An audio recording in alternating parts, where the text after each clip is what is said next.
आधुनिक भारत के इम्पोर्टेंट सन जो एग्ज़ाम में बार बार पूछे जाते हैं, आज हम उनके बारे में बताएंगे। 1904 में भारतीय विश्वविद्यालय अधिनियम पारित किया गया था। 1905 में बंगाल का विभाजन हुआ था। 1906 में मुस्लिम लीग की स्थापना हुई थी।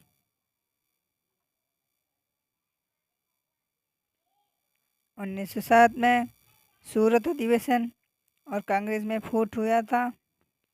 और 1909 में पार्लियामेंट्री सुधार हुआ था। 1911 में ब्रिटिश साम्राज्य का दिल्ली दरबार बनाया गया था। और 1916 में होम रूल लीग का निर्माण हुआ था।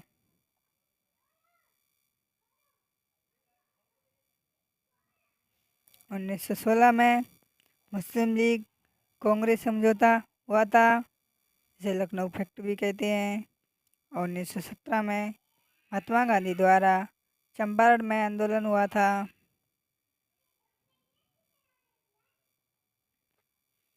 1919 में रोलेक्ट एक्ट अधिनियम आया था। और 1919 में जलियांवाला बाग हत्याकांड भी हुआ था।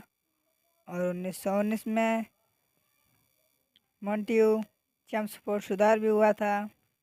और 1920 में खिलाफत आंदोलन हुआ था। 1920 में असहयोग आंदोलन भी हुआ था। 1922 में चोरी चौरा कांड भी हुआ था। 1927 में साइमन कमीशन की नियुक्ति की गई थी। और 1928 में साइमन कमीशन का भारत आगमन भी हुआ था। 1929 में भगत सिंह द्वारा केंद्रीय असेंबली में बम फेंका गया था, बम विस्फोट हुआ था। और 1929 में कांग्रेस द्वारा पूर्ण स्वतंत्रता की मांग की गई थी। 1930 में समन्वय अवज्ञा आंदोलन भी हुआ था। 1930 में प्रथम गोलमेज सम्मेलन भी हुआ था। 1931 में द्वितीय गोलमेज सम्मेलन हुआ था। और 1932 में तृतीय गोलमेज सम्मेलन हुआ था। 1932 में भी सांप्रदायिक निर्वाचक प्रणाली की घोषणा हुई थी। और 1932 में भी पूना फैक्ट हुआ था। 1942 में भारत छोड़ो आंदोलन हुआ था। 1942 में कृष्ण मिशन का भी आगमन हुआ था। 1943 में आज़ाद हिंद फौज की स्थापना हुई थी। और 1946 में कैबिनेट मिशन का आगमन हुआ था।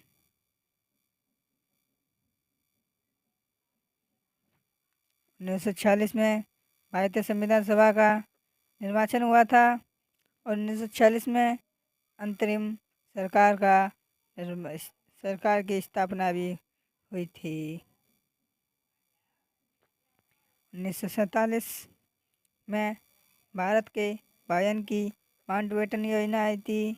1947 में भारत स्वतंत्रता को प्राप्त हुआ था, मतलब कि 1947 में भारत को स्वतंत्रता प्राप्त हुई थी। इस चैनल को लाइक सब्सक्राइब करें और शेयर भी करें।